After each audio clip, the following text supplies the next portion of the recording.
বেগুন ভাজি আমার ছেলের খুব পছন্দ।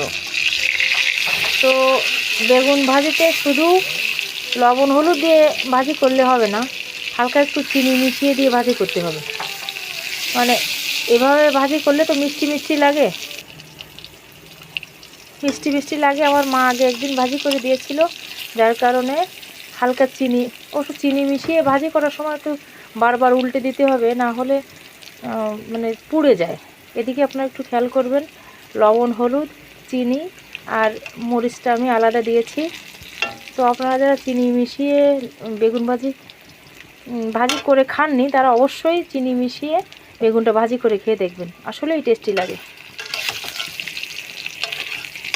আর একটা টিপস বলে দিচ্ছি, যদি আপনারা বেগুন ভাজি করতে তো অনেক তেল লাগে, তো সেক্ষেত্রে আপনারা যদি একটু আগে লবণ হলুদ আর চিনিটা মাখিয়ে রাখেন, ধরেন 15-20 মিনিট আগে, তাহলে তেল কম লাগে, তেলটা বেগুনে টেনে নেয় না।